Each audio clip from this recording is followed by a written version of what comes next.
just another $50,000, Ellie. It's not like you're using the money for anything important anyway. Those words still echo in my head.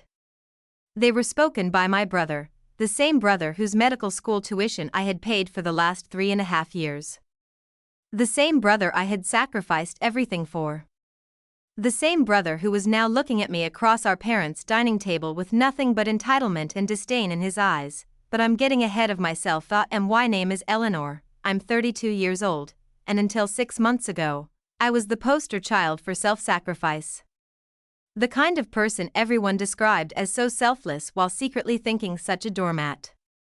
Deep down, I knew they were right, but I kept telling myself that family comes first, that I was doing the noble thing. My younger brother, Adam, had always been the golden child in our family. 5 years younger than me, blessed with natural charm and intelligence that seemed effortless. While I struggled through school with solid B's, he coasted on A's. When I was working my first job at 16, he was winning science competitions. Our parents never explicitly favored him, but the pride in their eyes when they talked about him was unmistakable. Adam's going to be a doctor, my dad would tell anyone who would listen, his chest puffing out. Got the brains for it. Going to change the world. Meanwhile, I became an accountant. Not exciting, not glamorous, but stable and practical. I was good with numbers, and I liked the predictability of it all. I bought a modest 2-bedroom house in the suburbs with my savings and a mortgage that stressed me out just enough to feel responsible. Then came Adam's acceptance to medical school 6 years ago. Still remember how my parents' faces fell when they realized the cost. My father had been laid off from his management position 2 years earlier and had taken a significant pay cut at his new job. My mother worked part-time as a school administrator. They had some savings, but nowhere near enough for medical school. We'll have to tell him to defer for a few years, my mother said quietly over coffee one morning when I was visiting. Until we can figure something out. I watched her stir her coffee, the spoon clinking against the ceramic in a rhythm that matched my heartbeat. I thought about Adam's face when he'd gotten that acceptance letter, how he'd spun our mother around the kitchen in celebration. I'll help, I heard myself say. I can contribute. The words came out before I'd even fully thought them through. But once they were out there, hanging in the air between us, I couldn't take them back. My mother's eyes had welled up with tears. Oh, Ellie, we couldn't ask you to do that. But they didn't have to ask. I offered. And once I started, it became my responsibility. At first, it was just going to be a portion of the tuition, with Adam taking out loans for the rest. But then Adam came to me directly, explaining how difficult it would be to start his career with that kind of debt. How it might limit the kind of medicine he could practice if he was worried about paying back loans. I want to help people, he said, his eyes earnest and pleading. Not just chase the highest-paying specialties. So I took on more. I picked up a second job doing bookkeeping for small businesses in the evenings and on weekends. I canceled my streaming subscriptions, stopped eating out, and postponed the kitchen renovation I'd been saving for. I delayed dating because who had the time? Or the money to look nice enough for dates. For that matter, every semester, I wrote the checks. Every semester, I told myself it was worth it. Adam would send me texts from school, pictures of him in his white coat, stories about interesting cases, inside jokes from his study group. For the first couple of years, he'd call me once a week to chat, to thank me, to tell me how much my support meant to him, but as time went on, those calls became less frequent. The texts became shorter. The gratitude became expected. Assumed, still, I didn't mind. I told myself he was busy. Medical school is demanding, after all. And he was doing well, top quarter of his class, glowing reviews from his clinicals. Our parents would forward me his occasional emails with updates on his rotations and accomplishments, their pride practically radiating through the screen. Didn't need constant thanks. I was investing in his future. In our family's future. One day, he'd be Dr. Adam Harrison, and all this sacrifice would be worth it. Then came last Thanksgiving. Adam was in his final year, with graduation just months away.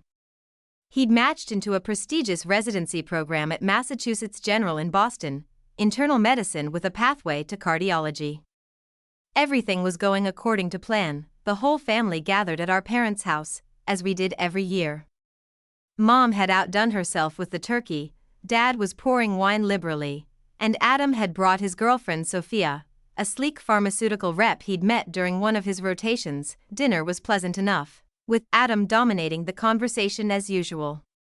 Stories from the hospital, medical gallows humor that made Sophia giggle appreciatively while our parents looked on with that familiar pride and mostly listened, offering the occasional comment or question. I was tired from working 6 days straight to make sure I could take the long weekend off. But I was happy to see everyone, happy that Adam was thriving. Then, over pumpkin pie, Adam cleared his throat and set down his fork with purpose. "So," he said, "I've been meaning to talk to you all about something important."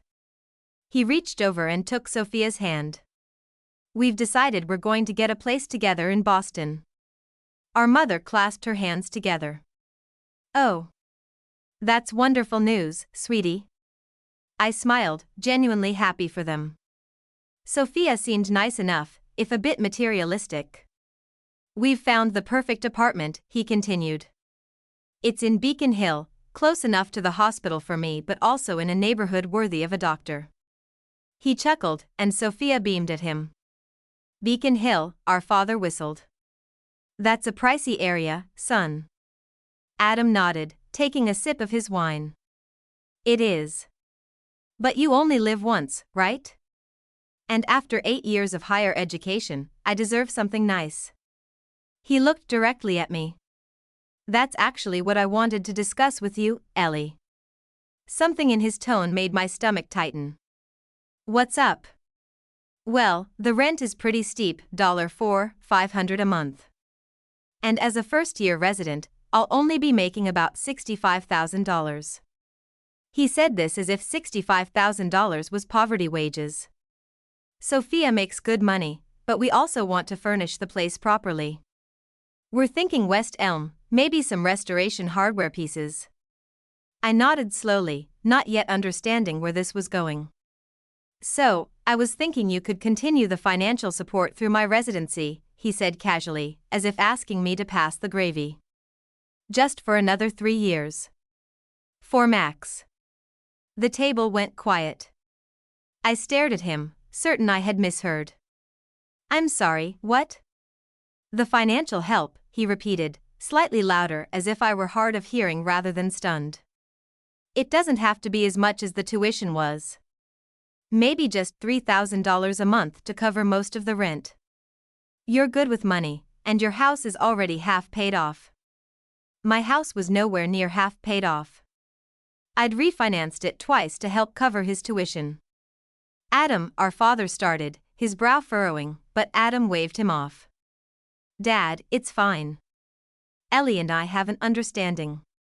She's always been there for me, and this is just an extension of that support. It's an investment in the family's future." He turned back to me.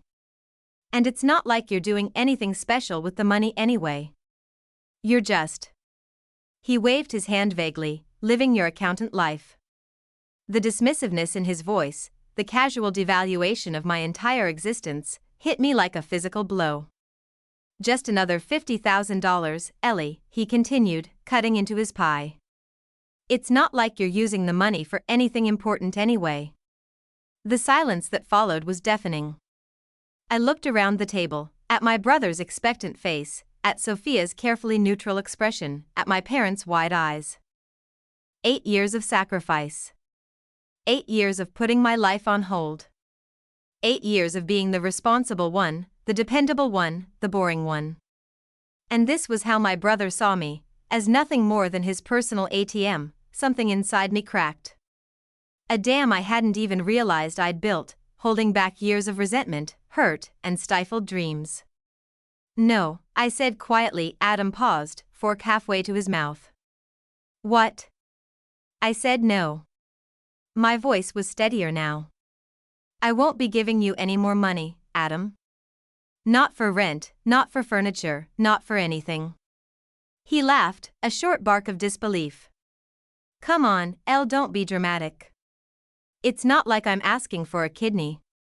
You've taken enough, I said, pushing my plate away, my appetite gone. I've given you over $200,000 for your education. I've worked 2 jobs for years. I haven't taken a vacation since you started med school. I drive a 12-year-old car that breaks down every other month. And I appreciate that, he said, though his tone suggested anything but gratitude. But let's be real here, what else were you going to do with that money?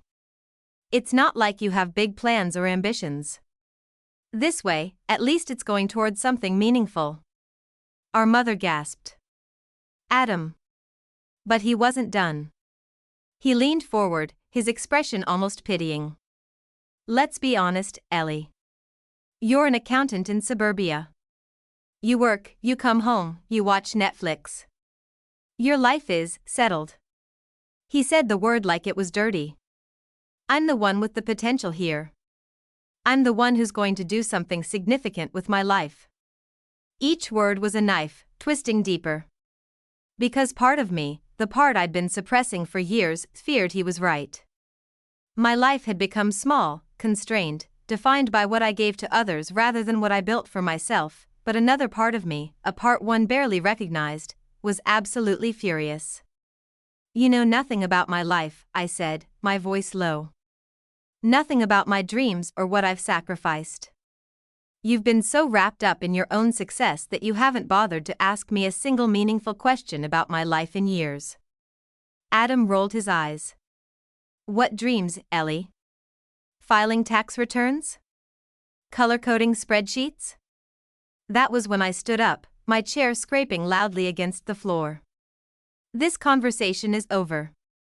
Congratulations on your residency, Adam. I'm very proud of what you've accomplished. But from here on out, you're on your own. I grabbed my purse and jacket and walked out, ignoring my mother's pleas for me to stay, my father's awkward attempts to defuse the situation, and Adam's indignant sputtering, drove home in a blur of tears and rage, wondering how I'd been so blind for so long. How I'd allowed myself to be used this way. How I'd convinced myself that it was love rather than exploitation. The next day, Adam called. Not to apologize, but to reason with me. To explain how I was overreacting, how this was what families did for each other. When that didn't work, he tried guilt.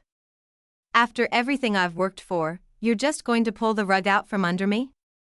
When I'm so close to the finish line? The finish line was graduation, I replied. And you've crossed it. With my help. Now it's time for you to run on your own. He hung up on me, then our parents called. They were apologetic, embarrassed by Adam's behavior, but also concerned. He's always depended on you, Ellie, my mother said. This is a big adjustment for him. I wanted to scream. A big adjustment for him? What about me?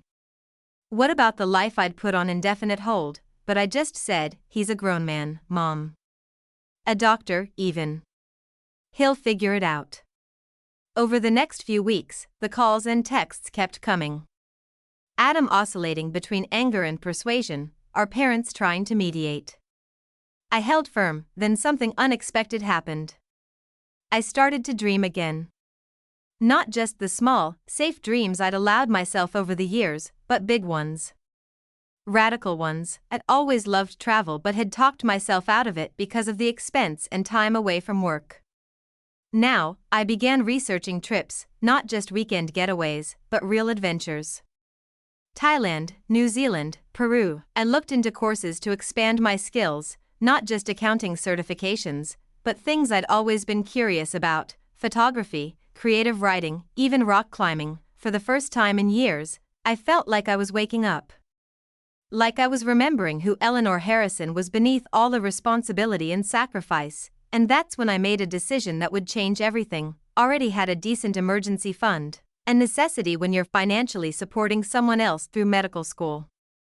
Now, I decided to take 3 months of unpaid leave from my main job, keep a few of my evening bookkeeping clients to provide minimal income, and travel, Thailand first, because it had always been at the top of my list. Then maybe Vietnam or Indonesia, depending on how I felt. When I told my parents about my plans, they were stunned. But, what about your job? Your house, my father asked. I've arranged the leave with my boss, I explained. And I'll have enough money to cover my mortgage and bills. It's time I did something for myself. Is this because of Adam? My mother asked cautiously. Are you trying to punish him? That stung, but I was getting used to the way my family saw me, as defined by my relationship to Adam, not as my own person. This has nothing to do with Adam, I said firmly. This is about me finally living my own life.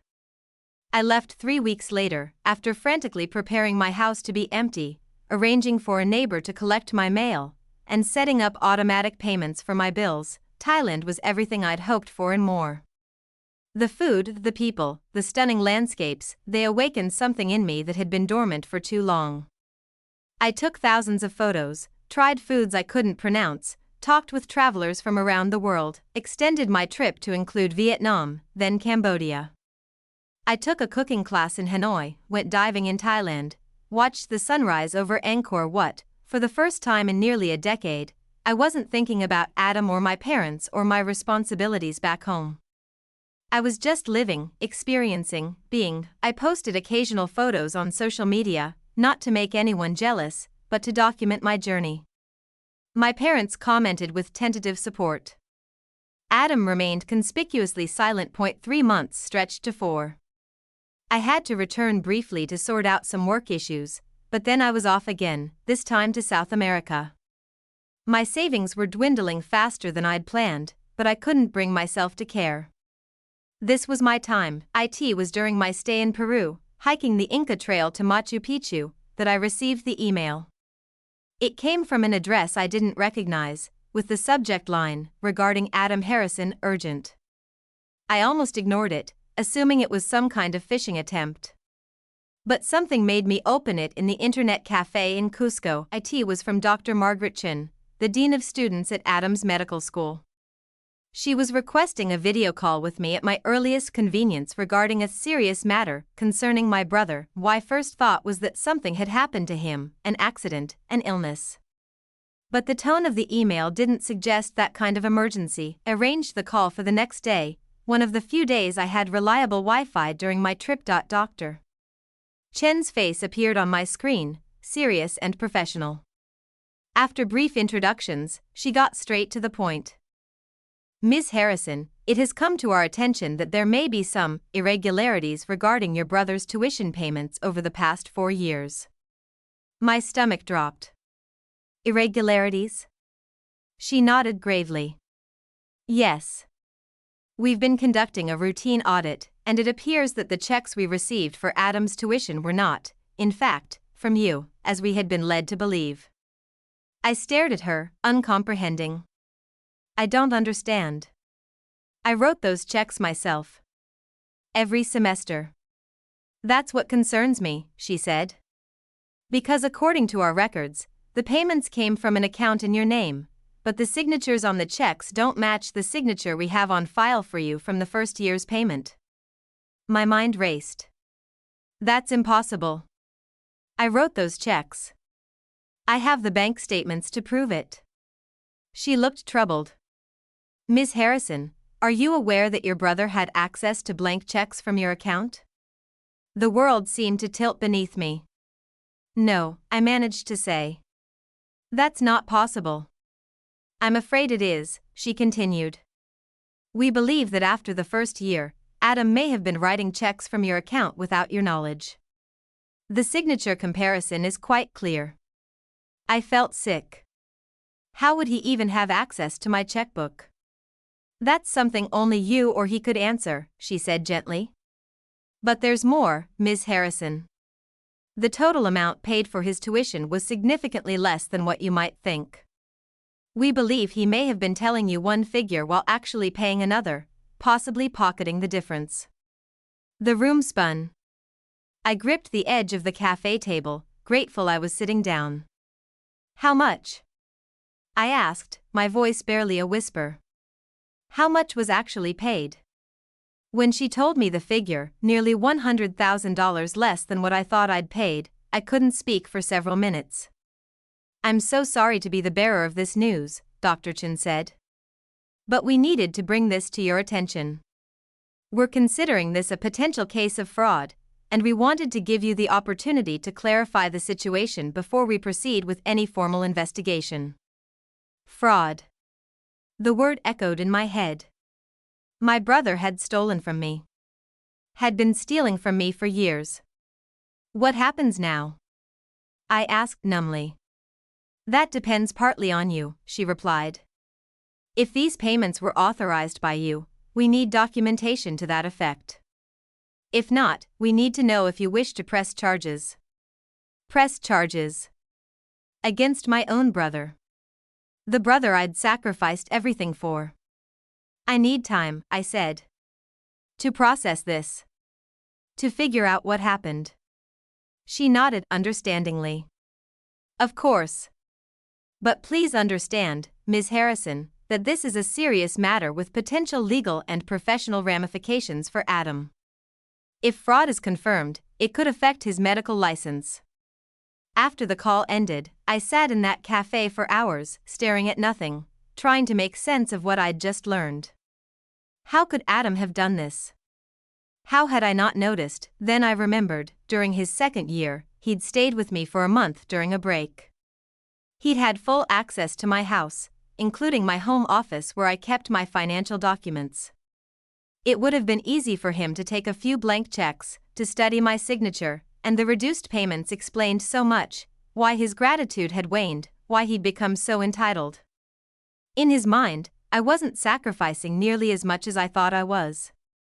He was taking care of himself, in his own twisted way. I called my bank immediately, requesting copies of all checks written from my account to the medical school. Then I booked a flight home. The evidence was undeniable. The signatures on most of the checks weren't mine, they were close, but with subtle differences only a forensic expert, or a devastated sister, would notice. And the amounts didn't match what Adam had told me I needed to pay each semester. Had been robbed of nearly $100,000. By my own brother. The golden child. The future doctor. I hadn't even made it home yet when Adam called me. His voice was tight, controlled. "Ellie, we need to talk." "Yes," I agreed coldly. "We do." "The dean called me into her office today," he said. "Asked me some very disturbing questions about my tuition payments." "Did she?" I couldn't keep the edge out of my voice. "What did you tell her?" "The truth, obviously," he said, but there was a quaver in his voice I'd never heard before. "That you'd agreed to help me with tuition, that you wrote the checks." "All of them?" I asked. "Did you tell her I wrote all of them?" A pause. "Why wouldn't you have written them?" I closed my eyes, fighting back tears of rage. "I don't know, Adam. Maybe because you stole blank checks from my checkbook and forged my signature? Maybe because you told me you needed twice what you actually paid the school?" Another, longer pause. "Ellie, you don't understand." "Oh, I understand perfectly," I cut him off. "I understand that while I was working 60-hour weeks and draining my savings, you were stealing from me. I understand that you took advantage of my love and trust in the worst possible way." "It wasn't like that," he insisted, his voice rising. "I needed that money. Do you have any idea how expensive it is to live as a medical student? The social expectations, the networking events, the conferences?" I laughed, a bitter sound that surprised even me. "So you stole from me to maintain a lifestyle? While I was eating ramen and canceling my car insurance?" "You're exaggerating," he said dismissively. "And anyway, what's the big deal? You were going to give me the money regardless." This way, it just went directly to where it was needed most. His complete lack of remorse, his utter inability to see what he'd done wrong, stunned me into silence. "Look," he continued, mistaking my silence for weakening resolve, "this can all be smoothed over. You just need to tell the dean that you authorized those payments. That this was an arrangement between us. An arrangement where you forged my signature and lied about the amounts? I asked incredulously. Don't be so dramatic, he snapped. It's not forgery if you would have written the checks anyway. And as for the amounts, I was just sparing you the details. You've never been good with financial stress. I actually pulled the phone away from my ear and stared at it, wondering if I was hallucinating this conversation. Ellie, his voice had taken on that persuasive tone he'd mastered over the years, think about what you're doing here. If you make a big deal out of this, it could derail my entire career. Everything we've both worked for all these years is gone. Is that what you want? It wasn't what I wanted. Despite everything, I didn't want to destroy his career. But I also couldn't let this pass. I need time to think, I said finally. There isn't time, he pressed. The dean is waiting for your response. She's talking about an ethics committee review, Ellie. Do you understand what that means? I did. It meant that my little brother, the golden child, the future doctor, might face consequences for his actions. Perhaps for the first time in his life. I'll call you back, I said, and hung up. The next few days were a blur of phone calls, emails, and soul-searching. My parents, when they found out, were devastated. Not just by what Adam had done, but by the position it put me in. They didn't try to defend him this time, didn't try to minimize his actions or protect him. They just listened as I poured out years of hurt and resentment, and then they apologized, not just for Adam, but for their part in enabling his entitlement. We failed both of you, my father said, his voice thick with emotion. We put too much pressure on him to be exceptional, and too much pressure on you to be supportive. We never should have allowed you to take on that financial burden. My mother reached for my hand across the kitchen table. Whatever you decide to do about this, Ellie, we support you. Completely. That meant more to me than they could know. In the end, my decision wasn't about punishment. It was about honesty, integrity, and finally setting boundaries that should have been set long ago. Called Dr. Chen and told her the truth, that I had not authorized those checks after the first year, that Adam had taken them without my knowledge, that he had misrepresented the actual cost of his tuition to me. But I also told her that I didn't want to press criminal charges against my brother. I understand this is a difficult situation, she said sympathetically. But I want to be clear about the implications. Without formal charges, our options for addressing this are limited to academic and professional consequences. I understand, I said. And I believe those consequences are appropriate. Adam needs to learn that his actions have repercussions, even if they're not legal ones. After several meetings with the ethics committee, a decision was reached. Adam would be allowed to keep his medical degree, but there would be a formal note in his record about the financial irregularities. His residency program would be informed, and he would be placed on a probationary status that required regular ethical check-ins and evaluations. It wasn't the career-ending punishment he had feared, but it was far from the clean slate he had expected. And most importantly, it was a consequence he couldn't charm, manipulate, or lie his way out of. When I returned from my travels, which I cut short but didn't cancel completely, Adam was already in Boston, starting his residency under the shadow of ethical probation. Sophia had broken up with him, unwilling to be associated with the scandal. Our parents were trying to rebuild their relationship with both of us, careful to treat us as the separate adults we were rather than as extensions of each other and me. I was reclaiming my life piece by piece, reduced my work hours to a standard 40-hour week. I started taking photography classes at the local community college. I began dating again, tentatively at first, then with growing confidence. Adam and I didn't speak for months. When we finally did, a stilted phone call on our mother's birthday, he was different. Subdued. Perhaps even humbled. I've been thinking a lot about what happened, he said awkwardly. About what I did to you. I waited, not willing to make this easy for him. I was wrong, he said finally. Completely wrong. Not just about the money, but about how I saw you. How I treated you. It wasn't a full apology, not yet. But it was a start. I'm seeing a therapist, he continued. Part of the ethics committee's requirements. But also, because I need to. I need to understand why I did what I did. Why I thought it was okay to hurt the person who had given up so much for me. I felt a lump in my throat, unexpected emotion rising. I hope it helps, I said softly. I want to pay you back, he said. Every cent. It will take time, but I'm going to do it. I've already set up an automatic transfer to your account.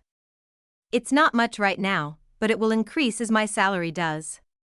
I had checked my account that evening and found the first payment, $500. A drop in the bucket compared to what he'd taken, but a symbolic gesture that meant more than the amount itself. That was 6 months ago. Since then, Adam and I have been slowly rebuilding our relationship. It's not what it was, it never will be again. The blind trust is gone.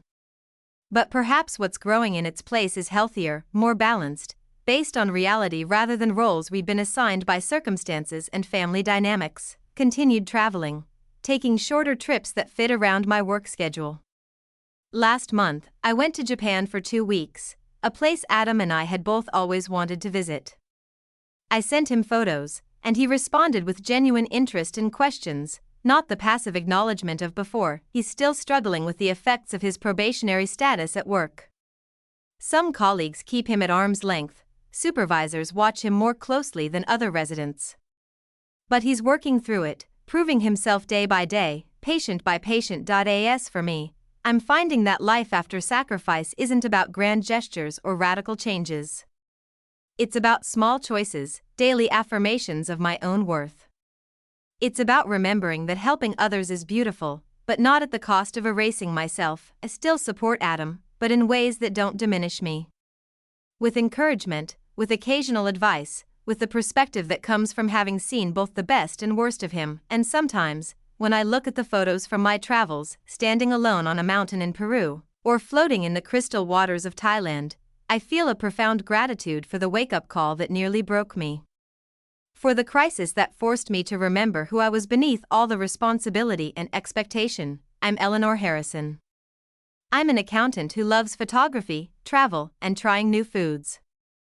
I'm a daughter, a friend, and yes, still a sister.